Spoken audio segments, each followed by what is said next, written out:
Ed here with the Digital Digest, and today I wanted to share my full review, the digitally digested segment for the Sony A1. Now this body retails for $6,500 US if you can actually find it in stock.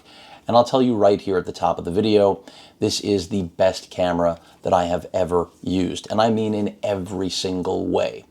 I will get to some shortcomings, but that list is incredibly small, and that's because Sony literally threw the kitchen sink at this piece of gear. So, while it's not perfect, nothing is in this world, there is nothing better here in 2021 in the DI realm.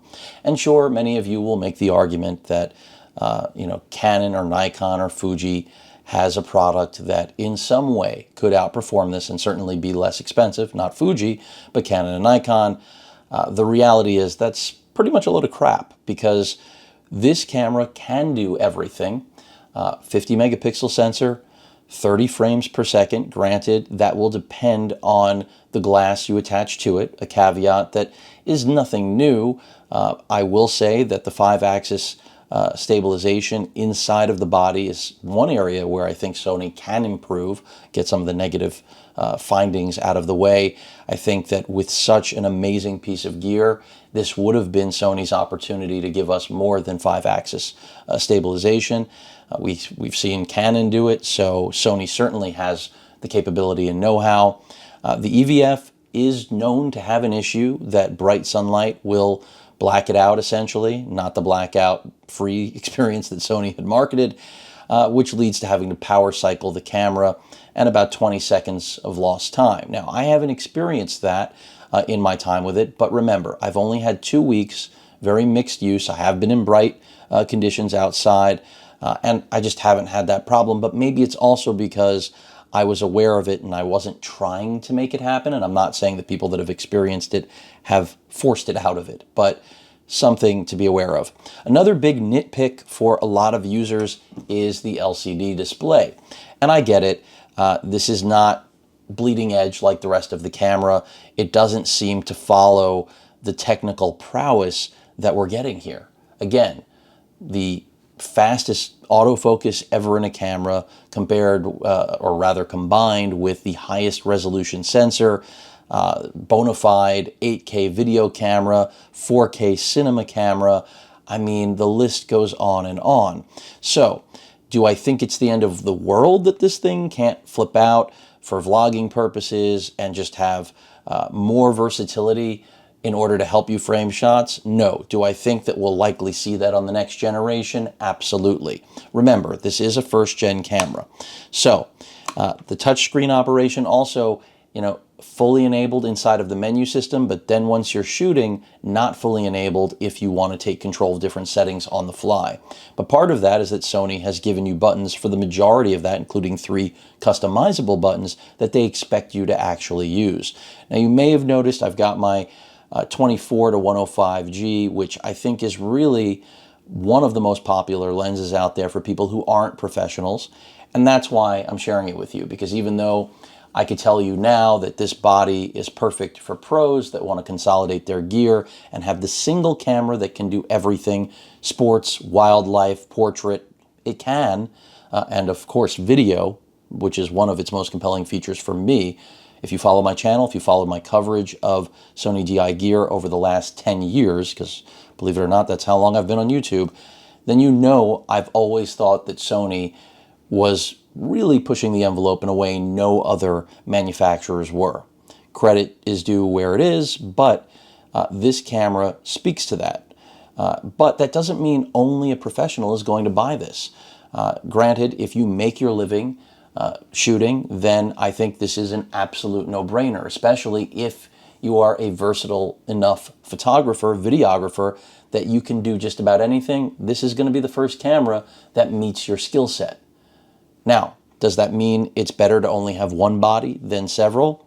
That's going to come down to personal preference, and that's another thing I'll be talking about through the course of this video. So, when it comes to I/O, you now have an important addition, which is, of course, the actual HDMI out on this. And while I didn't do a lot of external capturing, we can credit Gerald Undone with pointing to some key findings he made, which he often does. I have been a subscriber to his channel for a long time, and credit goes to quality content from capable and intelligent people, and Gerald is one of those guys that he even found that if you set 8K internally and then do 4K externally, you get sharper image quality. And those are the type of things that I didn't get my teeth into, but I'm glad that there are other channels, and all of you should be as well, that focus on those type of things. But the point I was making about having this lens on here is really to let you know that the results I've gotten with the 24-105, even though it does not have the latest and greatest autofocus motor that only 2 Sony lenses right now, native E-mount lenses, actually have, and they're both expensive. Much more, well, not much more expensive than this, at least the 24 mil lens, but this is still going to give you amazing results. Now, how much better is it than my A7R4? Well, when it comes to still performance, the real benefit here is, again, improved quality in just about every realm. Granted, less megapixels, which is another thing I'm going to get to when it comes to operating in crop mode, because that is another thing I expect in the second generation of the A1 we will see, where when you on the fly, hit your program button to jump into APS-C mode, the 50 megapixel full frame sensor doesn't give you as high a megapixel count in APS-C. So that's something I do still prefer, believe it or not, on my A7R4. But I wouldn't shun this camera. And again, I don't think you need to be a pro. Granted, you need to have the budget, the money to afford a body like this, and you've got to be able to find it, which is incredibly difficult right now. But take into account, as I've stated, that the full HDMI port, the Type-C port, charging, of course, and data throughput, headphone, microphone jack, you have your Ethernet port.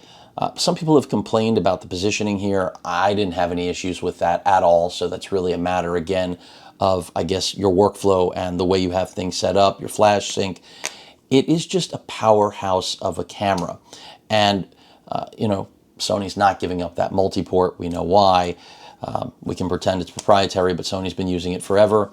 I really love this new dial that they've incorporated for quick access to very obvious things like your autofocus as well as your actual speed. So to me, having this is great. One thing that I think is obvious, though, which is a strange deviation, is that we have a lock switch here, and that same switch system, which is a new element of the A1, is not implemented here. The old style is where it's press down and turn, and then that will lock it, whereas this is a traditional lock switch. So I'm not sure why Sony went that route, but not a big deal. I actually really do prefer the fact that we have a record button where it is on my A7R4 as opposed to something like the A7S III, and that's a matter of personal preference. So I know a lot of people love that the video dedicated record button is up on the top of the A7S III. I think this is more indicative of Sony acknowledging that the A1 is a hybrid, and it's not like the A7S III, a video camera at its core that also happens to be able to take some great low light stills. So 10-bit 4K video on this, absolutely flawless. And the same applies to 8K. Granted, we're capped at 30 frames per second. A lot of you are going to want to shoot in 24p. You're still going to get 10-bit.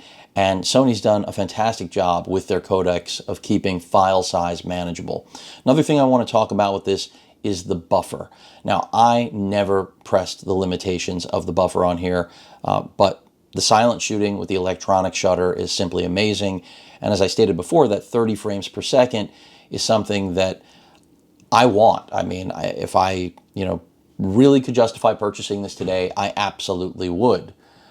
But this is where I get into other things. And I'll show you the menu system and stuff. You've probably watched this already. This is a loaner. It's going back to Sony. I only got to spend 2 weeks with it, like most influencers, YouTubers, press.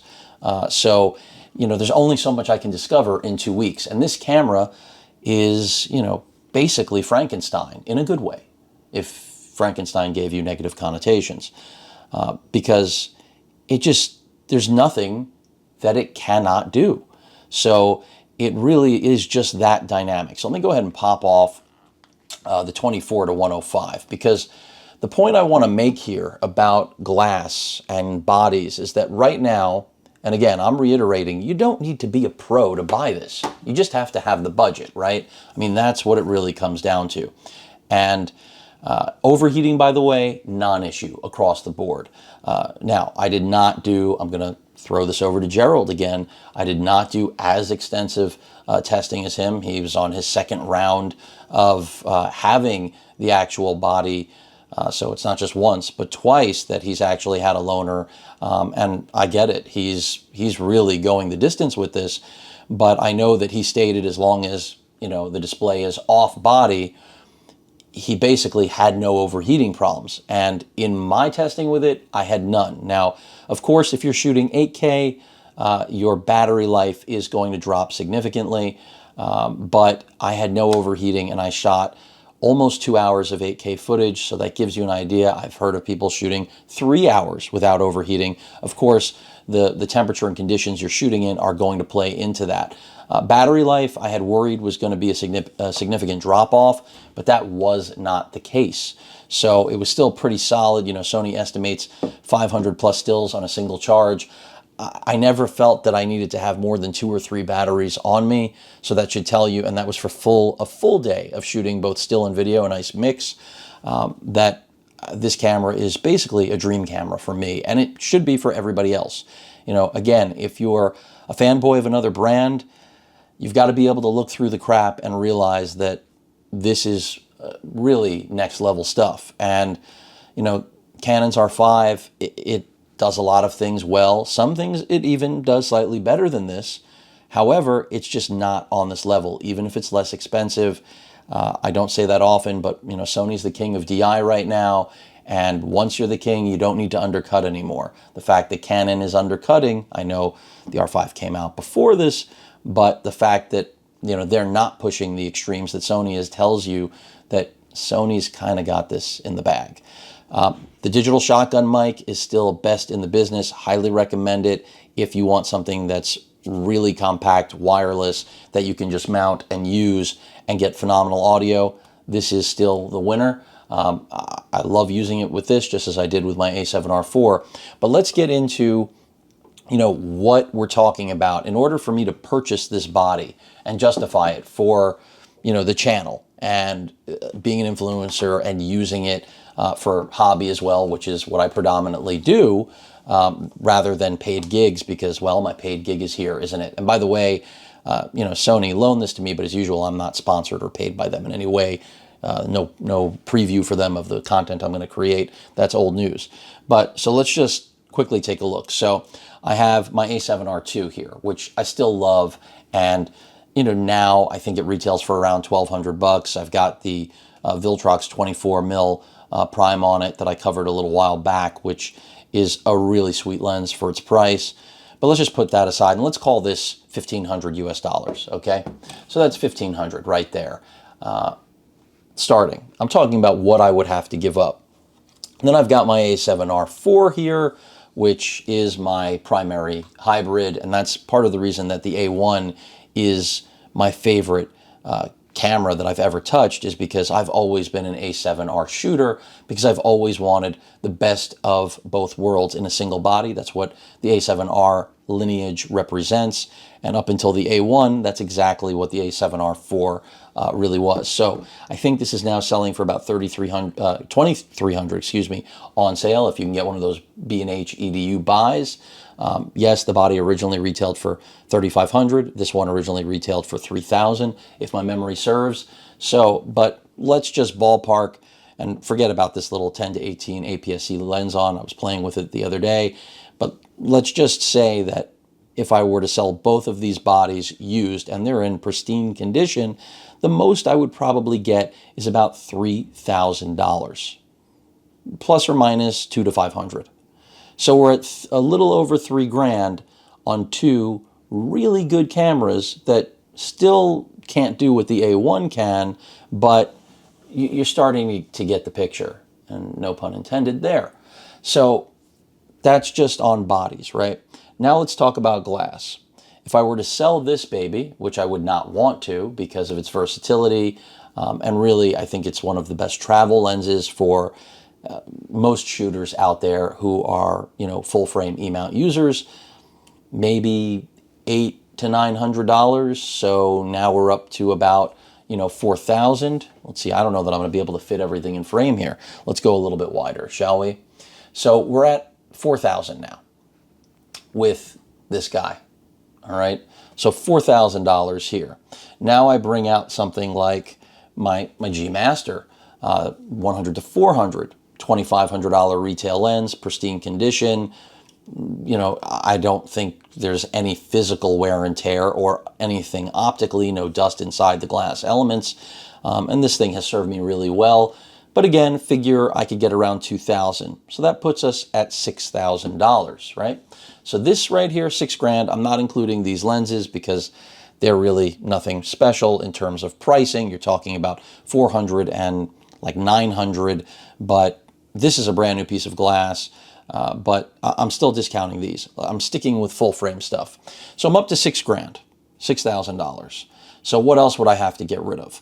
Well, we're only $500 away, right? So figure in the group of glass that I have to the left, the next thing I would get rid of would probably be the good old Sony, that is the Zeiss Sony f4 24 to 70. This is what I would have to sell right here, okay? Bodies and lenses just to put the A1 in my bag.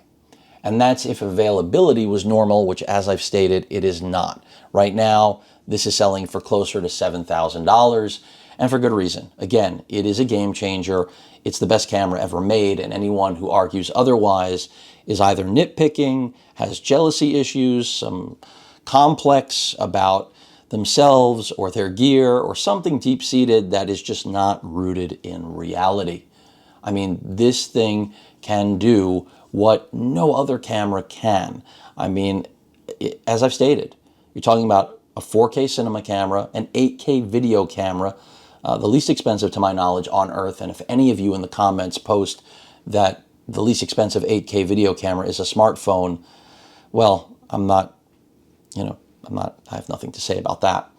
And it just, on the still side, again, portraits, wildlife, if you're into birding, any sort of sports photography, videography, this thing can do everything. Now, granted, it has to be paired with the right glass. That isn't new though, is it? That's the story with every single body that you're ever going to buy. The way you're going to get the most out of it is the glass that you pair with it. So, I mean, I still have some more lenses in my bag here. I've got the 2 to 600 G, which is a $2,000 lens. But I'm just saying, the fact that I would have to give up 2 bodies and 3 lenses at the very least just to get this in my bag, that's a hard pill to swallow. And I say that because even though this can do things that basically none of this can, not the lenses, but the bodies, and let me take some of these out, let's talk about some of the things I pointed to earlier that it can't do, because I think that's important. So, an example of that, let's pull the A7R II out of here, because the A7R II is, I have an affinity for it, and I think that if you're trying to get into full frame photography, it is the best vehicle, even if its autofocus is a lot slower than a lot of brand new bodies, and overheating is still prevalent. It's still just a really dynamic camera. I think the best on the market for its price. But let's focus on the A7R IV versus the A1 for this, specific point that I'm making. I had mentioned before the hybrid experience. And for me, the hybrid experience is really important. And part of what I like about using my 24 to 105 or the 100 to 400 G Master or the 2 to 600 millimeter G is that I can instantly switch over to APS-C mode, and I have much more reach, and I'm getting 26 megapixel stills, which I think is completely acceptable. With the A1, I can't do that. Now, I'm not saying I can't switch over to APS-C with the flip of a button, of course I can. But I don't have 26 megapixel stills because this is a 50 megapixel sensor. Now, for a lot of you, that will be irrelevant. It's not important. You won't care. You'll think that it's no big deal. But for me, part of what sold me on the A7R4 was that capability. And of course, still being able to crop inside of images with high-res sensors like this is a phenomenal thing. So, one thing to be aware of, I think the majority of users out there who have an A7R4 and they're wondering whether they should upgrade to the A1, I'm going to say if you have the money, why wouldn't you? I mean, it will absolutely justify the additional premium with its really huge list of benefits. I mean, it does run circles around my A7R4. Now, does that mean my A7R4 isn't still worth using? Absolutely not. I love this camera, and I don't see myself giving it up to get the A1 because I just showed you what I'd have to part with. And quite frankly, sometimes more is more. And for me in this case, I'm not at that point yet that as much as I'm blown away by the A1, one of the things like the APS-C mode and hoping that we see an even higher resolution sensor on the next generation is on my wish list. Hoping that we get a display that flips out rather than is positioned just like the A7R4 is another thing on my wish list. Hoping that we have true touchscreen rather than limited touchscreen capability is another thing on my wish list. And in addition to that, I would love to see a new battery type. Now, this is not me complaining about the Z series batteries. They're fantastic, but we've entered into a new realm with the A1, and I really don't see a reason why we wouldn't be able to have a new battery type. If that means the grip gets a little bit larger, I think the majority of users aren't going to complain about that because, quite frankly, one issue that I think a lot of people still complain about, specifically with a camera like the A1 and combining large prime lenses like the 50mm G Master that I just popped on, is that the balance is off. So while I am not trying to encourage Sony in any way, shape, or form to make larger cameras, because I like that we've got the A7C and that we're going back to, bigger doesn't always mean better. When it comes to a body like this, Sony may have been served to make it a little bit larger. In fact, pointing again to Gerald Undun's coverage of overheating, his solution was to put on the vertical grip, throw the battery into the vertical grip, one or two, and again, that dissipates heat because now the battery is not generating heat in the grip. So if Sony would have been better served from that vantage to basically make the camera a little bit larger, I don't think they would have gotten many complaints about that. So it's a first-gen product. I think the price tag is, the shocker. I haven't talked about the A9 series, and I've reviewed both the original as well as the second gen, which, they're very close in capability. And I think that, again, if you're an A9 user, Gen 1 or 2, this is a better camera. People who claim that the one advantage to the A9 is that you'll have less noise in image, I wonder if they've actually tried the A1, because image noise really isn't an issue in spite of the 50 megapixel sensor. And I think they're just thinking logically, with that many more megapixels, it's an inherent flaw of the A1 and wanting a hybrid rather than a dedicated sports and wildlife camera. In my experience, the A1 outperforms the A9 and A9 II, and quite frankly, Sony would have never made it the Alpha 1 if it didn't. That should be obvious at face value. That doesn't mean that the A9 and A9 Mark II still are not amazing cameras. They are. And that brings me to, what do you need? What are you looking to get out of your shooting experience? If you're still looking for the best hybrid for the money, the A7R4 is that hybrid.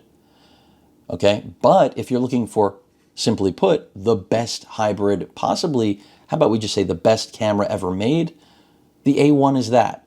Could the ergonomics be a little bit better to be balanced with the lenses that will benefit most from a body like this? Absolutely.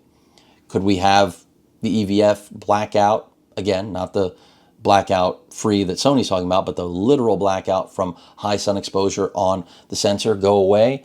Sure, and I would bet anything that that will be rectified in Gen 2. Will we get a higher resolution screen on the back that's brighter and that articulates fully? I would bet just about anything on that as well. Will the menu system that is brand new from the ground up, and I think is a huge benefit, be tweaked further? Absolutely. Wi-Fi connectivity on here is better than it's been on any other Sony camera, but it still isn't what I think it should be when we're talking about a $6,500 body. So, if you're a sports photographer and you don't need to worry about the extra megapixels and the video capability that the A1 has to offer, why even bother looking at it? I don't understand. And again, if you're a hybrid shooter and you don't need 30 frames per second, why even look at it?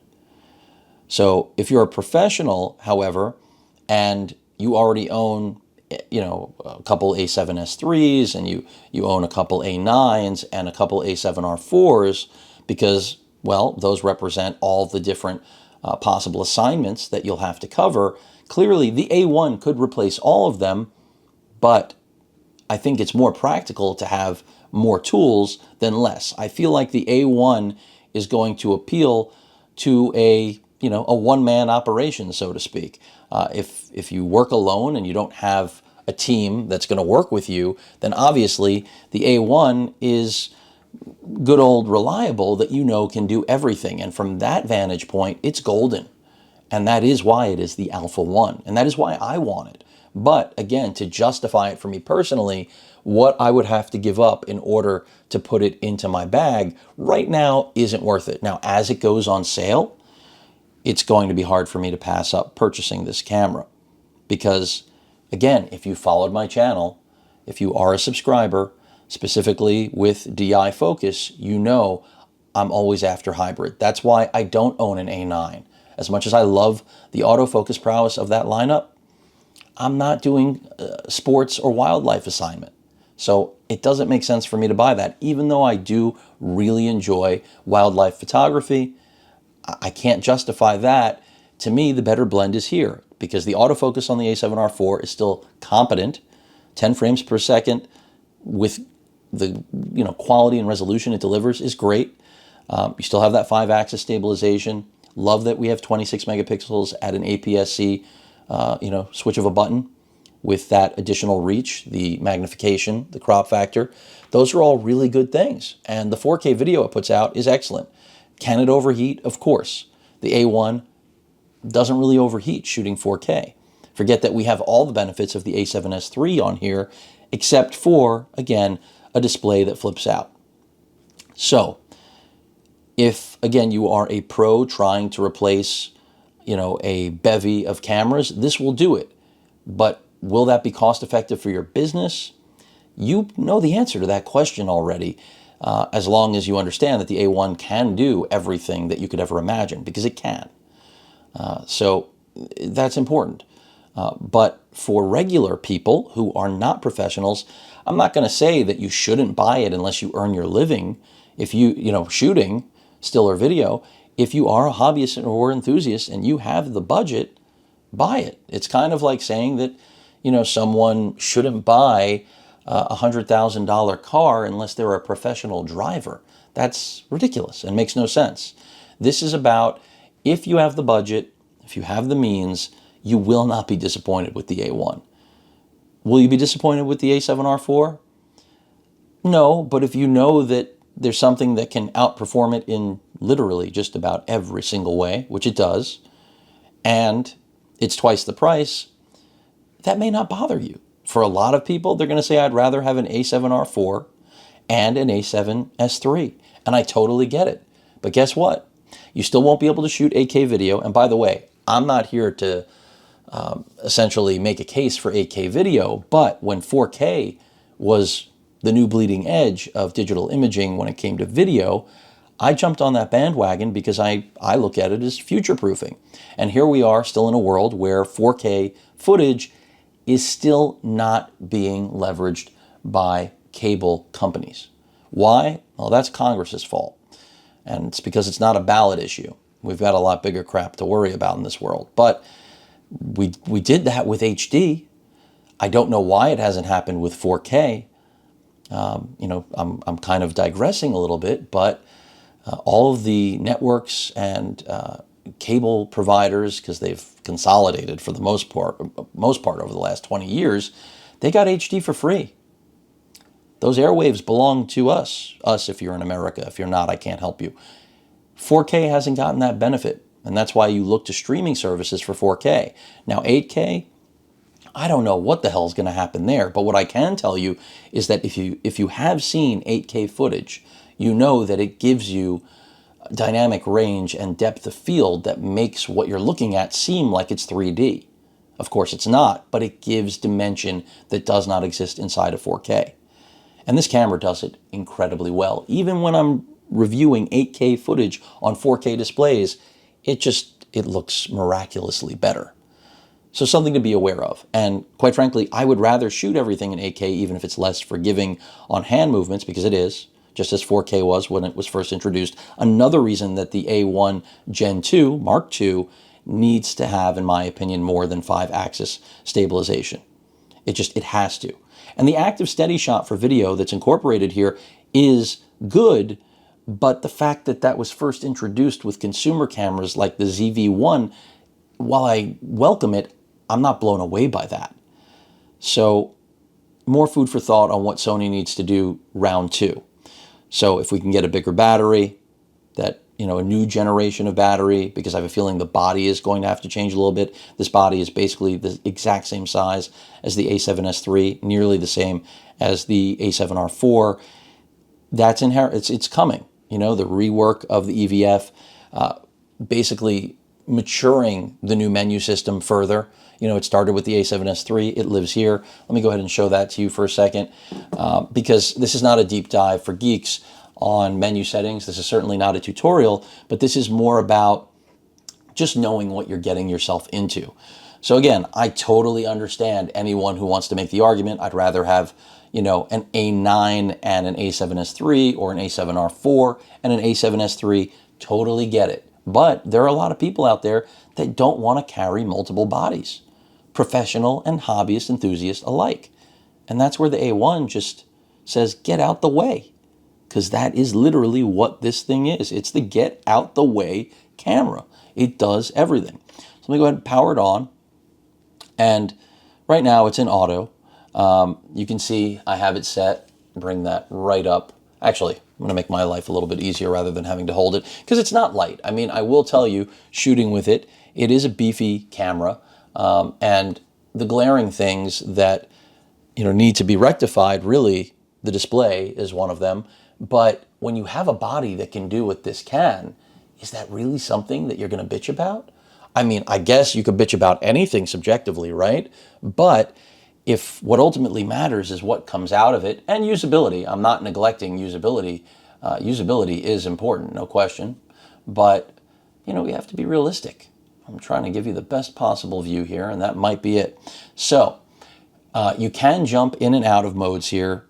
The touchscreen, of course, because it's describing, but you can jump through whichever mode you want, obviously. But being able to record the 8K video here, again, on a V60 card that's fantastic. Will you have a benefit going with compact flash type A? Yes, as I've mentioned, the way to really max this beast out is to feed it.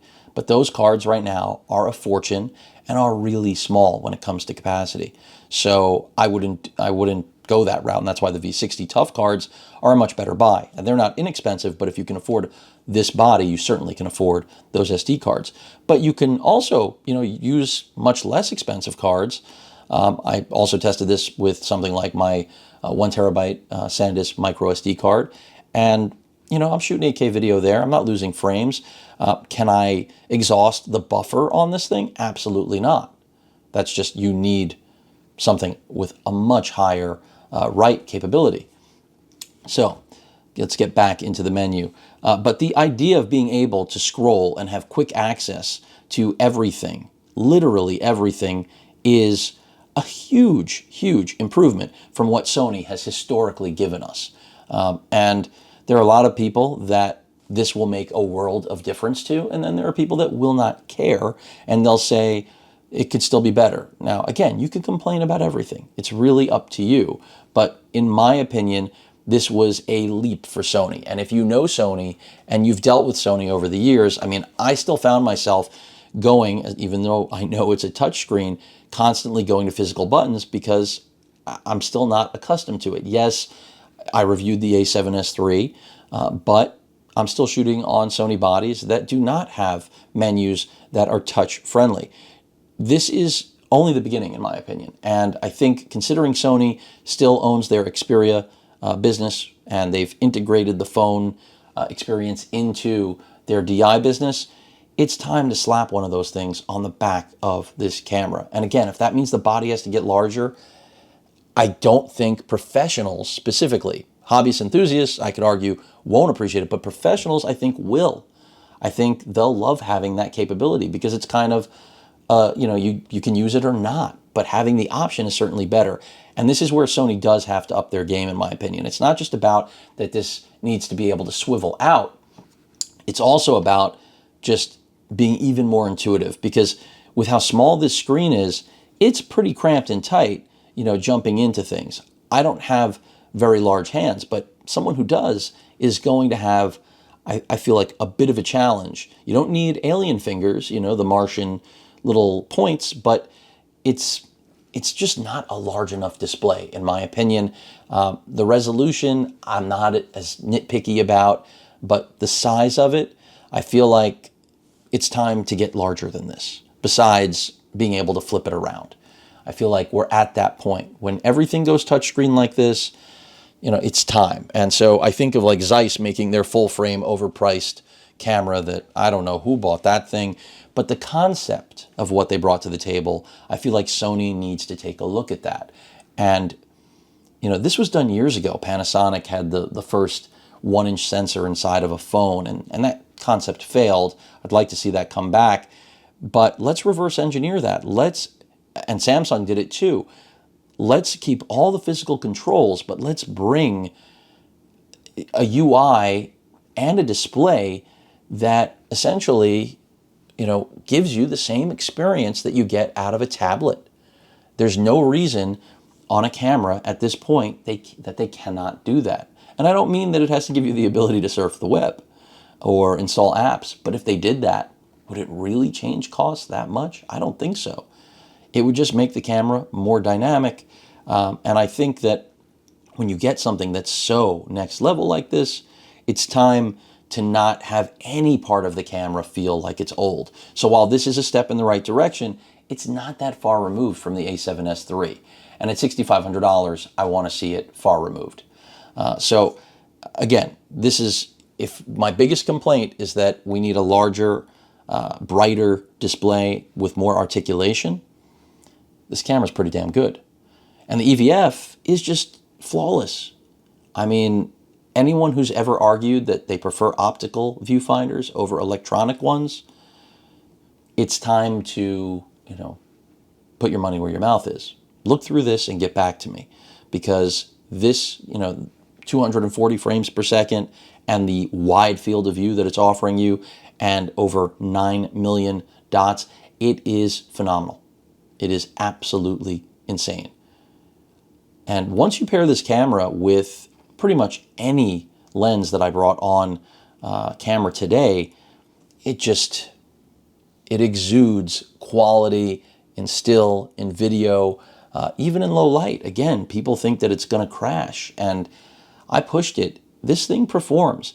And also, its ability to mitigate banding, something I left out. I have Philips Hue lights throughout my entire home, and every single camera I've ever shot with cannot deal with the frequency of those lights. Now, this didn't completely eliminate the banding, but boy, did I get much more usable video footage out of this than any camera that I've ever used. So, it's just next level, as I've stated over and over again. I don't think Sony has to do an incredible amount when it comes to the body itself.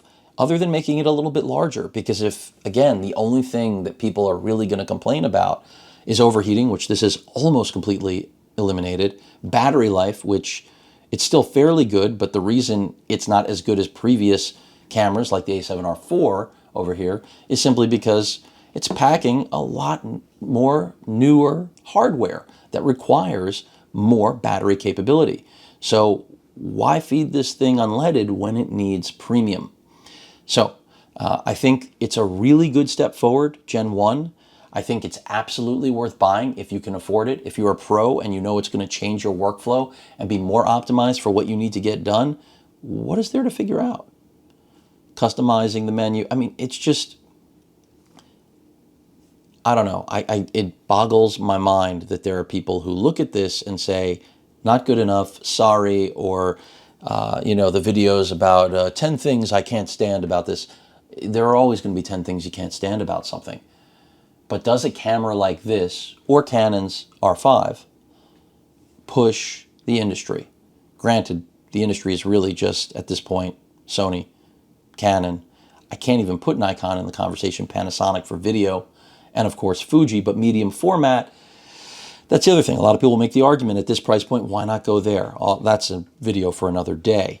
But this thing is just, you see how small those buttons are, and that's part of what I was talking about. It's just, it's so easy to use, to shoot.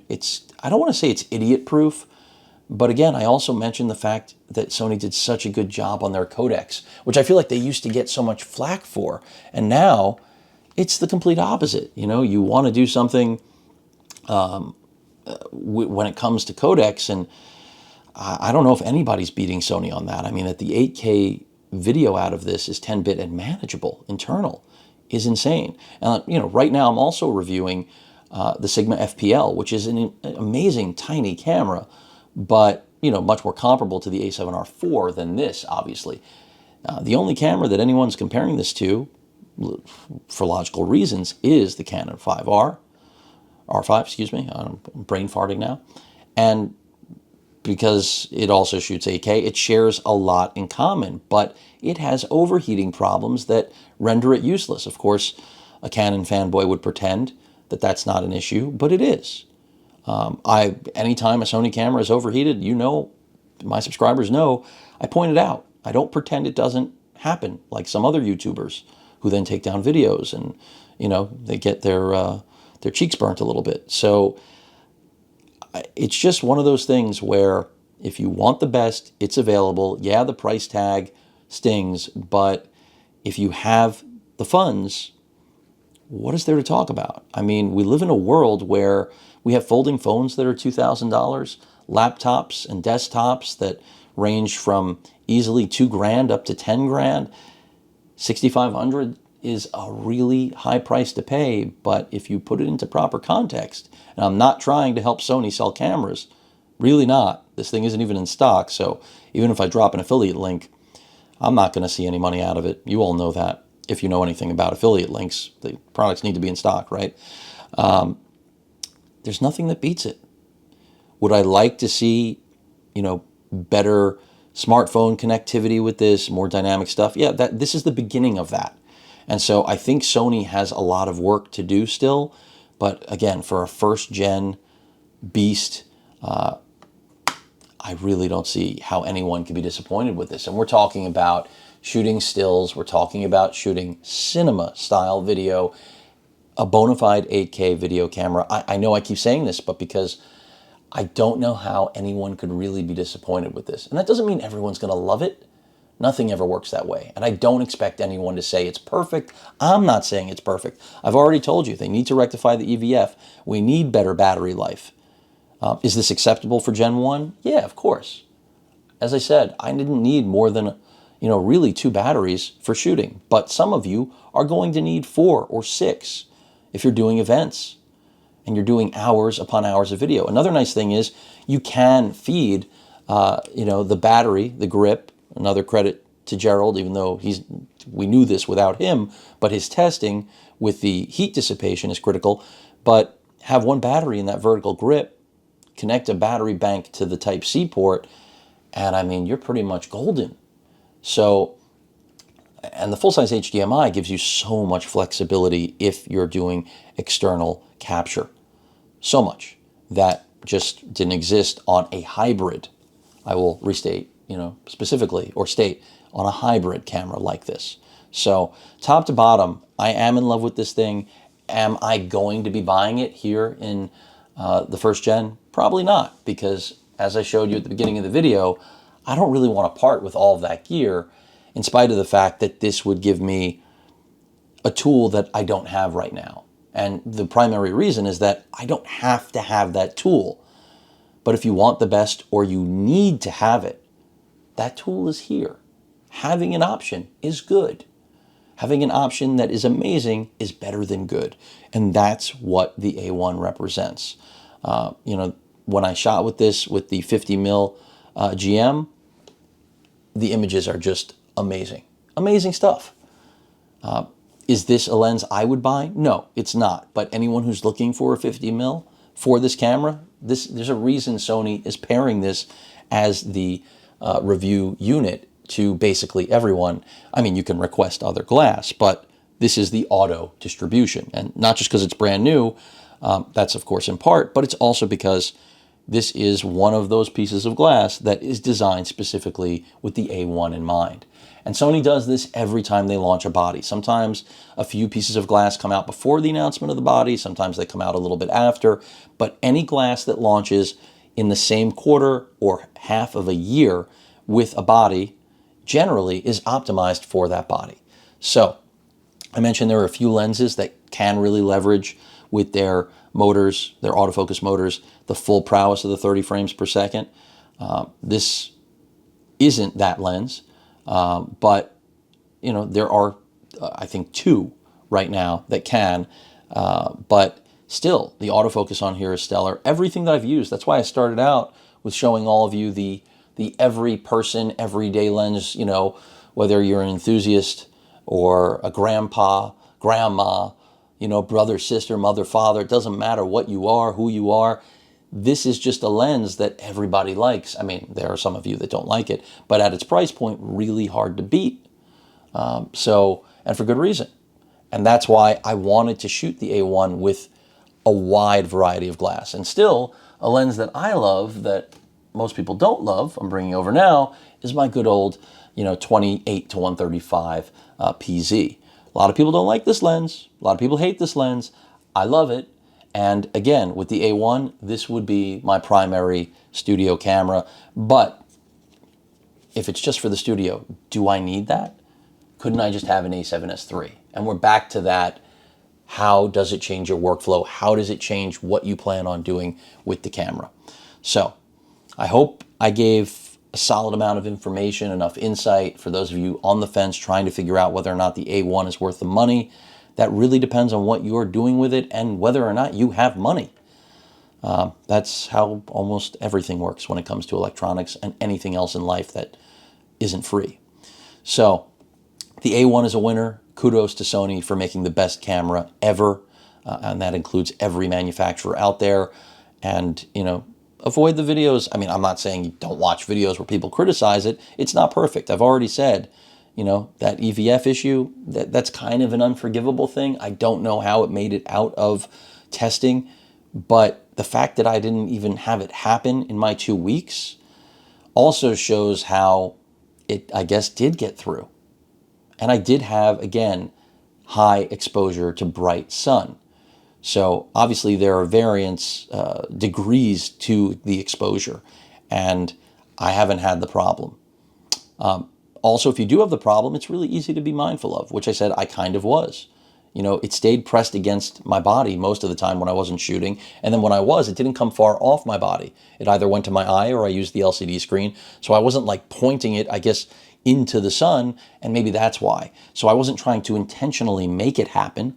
I shot the way I shot with pretty much all of my cameras, but I was waiting for it to happen and it just never did.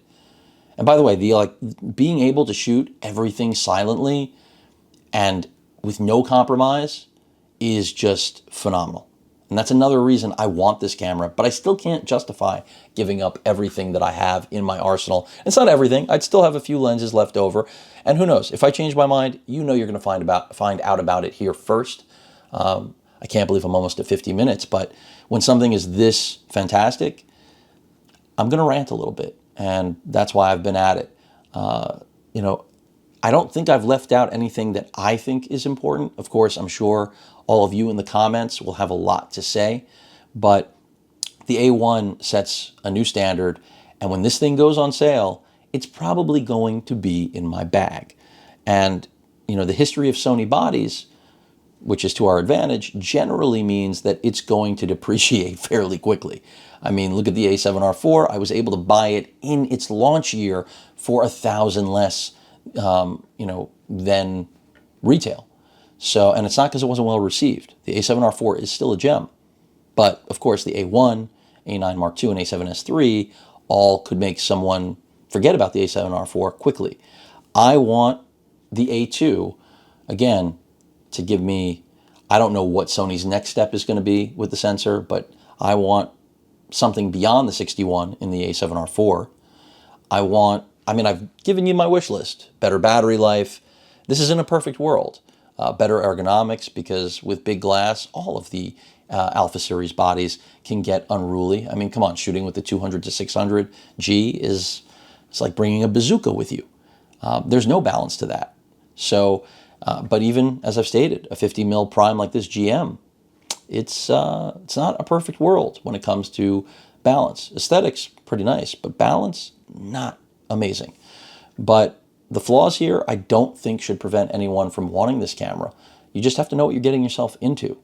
And again, from a video and still side, you're just not going to beat it with any other manufacturer, including Sony itself. Yeah, you could beat it by having an A7R4, an A7S III, and an A9 II, but that will cost more than an A1. And unless you literally need 3 cameras, that doesn't make any sense. So, that pretty much wraps things up. I highly recommend this camera if you can afford it, if it makes financial sense to you. You know, it doesn't have to make financial sense if you have more money than concerns about what you're getting, because it is, without any hesitation, the best camera on the market here in 2021. But I myself am going to try to wait for the next gen. If it goes on an extreme sale and this thing is $1,000 less than it is, maybe even $1,500 less in the next 6 months, then you better believe I might consider giving up some cameras. Because unlike many of you out there, I could live with one body in place of 2. And a lot of you are the same way. A lot of you have commented in my update on this that you happily got rid of an A9 and an A7R to get this, and I'm right there with you. I see that benefit infinitely. This is better in every single way. If you're happy with what you're shooting for or with, no reason to upgrade in my opinion. But if you do see, you know, the relevance and value of being able to shoot with the least expensive 8K true video camera out there, and it's not perfect. There's pixel binning. You know, I didn't get too much into that, but you know, that's another thing that's going to be more refined. But the fact that Cinetone is on here, which is on all of Sony's cinema cameras, again, from a 4K perspective, this is, you know, do you really need to look at an A7S III? Yeah, you got the flip out screen, but what other advantage do you have? 4K, 120 hertz, full HD, 240 frames per second. It does everything that camera does, but more. So I was interested in the A7S III. I was interested in the FX3, but now that the A1 is dropped, not so interested anymore, even with this extremely high price tag. We're in a new realm of DI capability, and the fact that it doesn't overheat, wow, the crickets should be all around, because historically speaking, that was always the biggest drawback with Sony, was how much overheating are we going to get for the video capability they've introduced. The A1 doesn't seem to suffer from any of that. Even when it comes to 8K, there are workarounds. So clearly, I'm not saying it won't overheat. It can. Plenty of people have documented that it will. It didn't overheat on me, but I only had it for 2 weeks. And it's still a pandemic. I'm not running into highly populated places. I live in a state, unfortunately, where the majority of people don't believe in science, so it is what it is, right? And this is not a political commentary, so trolls, stay in your holes. The point is that the A1 is the best camera ever made, and if money did grow on trees, I would have bought one by now. No question about it, if I could find it. And that's still going to be your other hurdle, is that the A1 is basically permanently sold out, which I stated earlier in this video. But no better camera. I'm repetitive because this thing is elite. People are spending thousands of dollars on GPUs to play video games. I get it. People are spending, crazy amounts on all kinds of crap. So when people say $6,500, no way. If we started to use that judgment, and I'm not saying I want things to be more expensive, I am like most people. I like to get what I pay for, but you can easily make the argument, as I feel like I kind of have unintentionally through this video, that you are getting what you pay for with this camera. And again, the primary glass that I tested this with was the 50mm G, the G Master 100 to 400. I mean, I could try to bring it all into frame for one last salute here before it goes back to Sony. And I will miss this thing. Wouldn't it be great if Sony gave me free stuff? That's not the case. The 200 to 600, that's not going to even fit in frame. I mean, basically these two lenses plus this guy right here, well, right here, back this up, it fills the void. And if I had to refine things even more, I would bring in, again, that 28 to 135. Because the 28 to 135, I know no wide angle option. I mean, I did shoot a little bit with the 16 to 35, but I'm getting ready to upgrade this. It's overdue. It still serves my purposes for landscape and any ultra wide shots, but I do want to get something a little bit wider. It's probably going to be the Sigma 14 to 24 rather than Sony's $3,000 option, just because that lens, when I reviewed it, was stellar. But just this grouping right here, I mean, what more do you need? And I'm not saying prime glass is bad, but to each his or her own, obviously. So hope you all enjoyed the video. Again, the A1 is the king of the hill, no question about it. You can be a fanboy of Sony, Canon, Nikon, Panasonic, Fuji. I don't really care. You just aren't going to beat this guy right here. Any questions or comments, please feel free to post them. Hit that like button. And as usual, please feel free to subscribe. And please stay safe. Later.